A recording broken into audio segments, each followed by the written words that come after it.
Heavy shelling, constant gunfire. This is what ceasefire sounds like in parts of eastern Ukraine as fierce battles continue despite the weekend's truce. Pro-Russian rebels claim they've taken most of the key strategic town of Debaltseve, where street fighting was broken out, but the Ukrainian government insists it still has overall control. Our chief correspondent, Thomson, has spent the day in rebel-held Horlivka, around 30 kilometres from Debaltseve. He joins us right now, live from Donetsk. Alex. Yes, John, woke up here this morning hearing shelling in Donetsk for the first time since the ceasefire Saturday night. That should tell you something. As soon as you leave the hotel, you know you're going to see the two key strategics of the war right now, the violence as the rebels press their claim and the appalling price paid by civilians who cannot or will not or have not got out of the way for various reasons, all of them no doubt justifiable. That's what we knew we were going to see, and that's what we did see. So obviously our report again contains some images that some people may find a little disturbing. Shaking with cold, with fear, or both, POWs said to be Ukrainian special forces captured by rebels as they push forward to take Debaltsevo. A pro-Russian rebel officer goads them, telling them, "See how your President Poroshenko sold you out, eh?" The fate of them is uncertain. Rebels have taken Nikishina, a village on the road to Debaltsevo. The village sign now repainted from Ukrainian into Russian.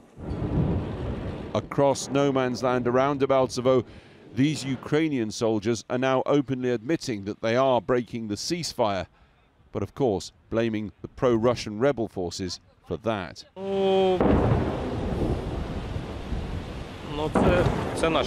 This is us firing, finally. We started to respond because it became impossible not to. Yesterday they were shelling and we were silent because there was an order to keep ceasefire. But it's impossible. Our guys get killed.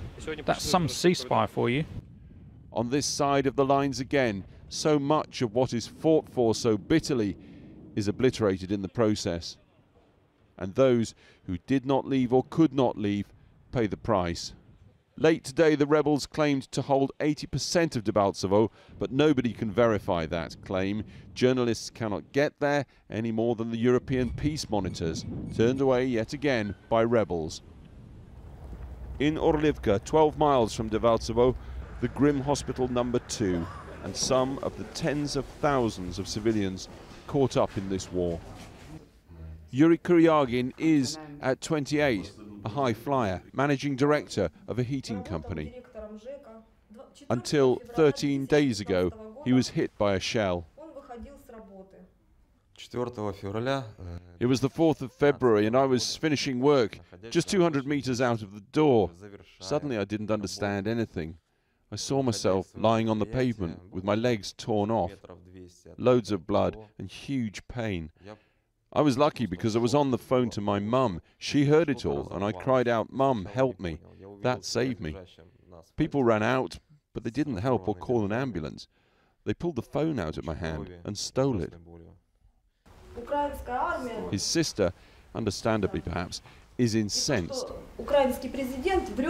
The Ukrainian president is lying to the whole world about not bombing innocent civilians. Yuri's wife and their children have fled.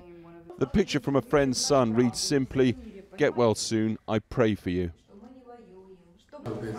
This is a long, long way from an NHS hospital in Shepton Mallet, Somerset, for Dr. Michael Rush, who's volunteering here for Médecins Sans Frontières. The wounds are always highly contaminated.